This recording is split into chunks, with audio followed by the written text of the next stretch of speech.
Le 6-9 Listen anywhere. 哇，围堵吧， وحده من سوريا. 再聊聊。 More. sur France Inter.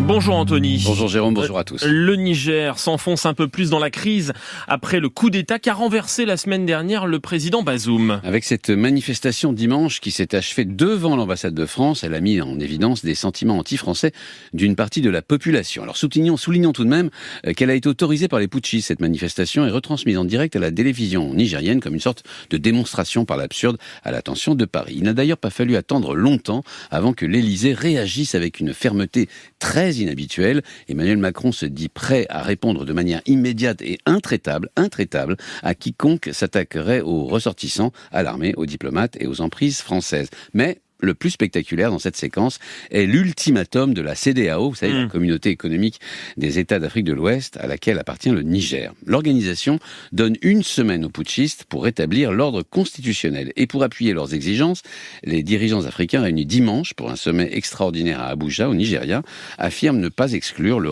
recours à la force.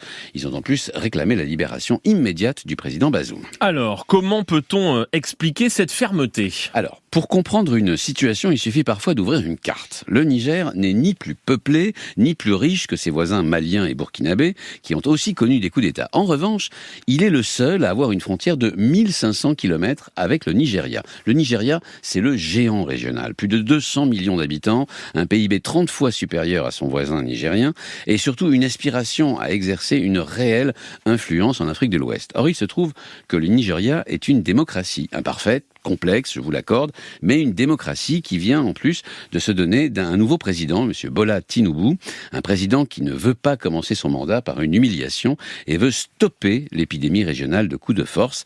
Par ailleurs, le Nigeria doit lui aussi affronter des djihadistes dans le nord, une région précisément au contact avec le Niger. La déstabilisation du voisin nigérien pose donc un problème sécuritaire au Nigeria. L'heure n'est donc pas à la compréhension. Alors, fermeté du Nigeria, fermeté de la France aussi. Comment l'interpréter ? Eh bien, pour Paris, ce coup d'État est une véritable catastrophe. D'une part, le président Mohamed Bazoum est un allié sûr et fidèle qui assume sa proximité avec notre pays. Une telle affinité, peut-être un peu trop soulignée d'ailleurs par Paris, ne lui a visiblement pas rendu service. Par ailleurs, le Niger est le dernier pays du Sahel, avec le Tchad, qui doit lui aussi affronter une rébellion, à accueillir des troupes françaises en nombre, 1500 soldats, l'essentiel de ce qu'il reste de l'opération Barkhane. Un retrait de ces troupes signifierait pour longtemps la perte d'influence de notre pays et surtout une défaite définitive difficilement assumable. Mais la réalité, c'est que Paris, au Sahel, s'est enfermé dans une logique militaire. Nous sommes la seule ex-puissance coloniale à jouer une bonne partie de notre influence au bout du fusil.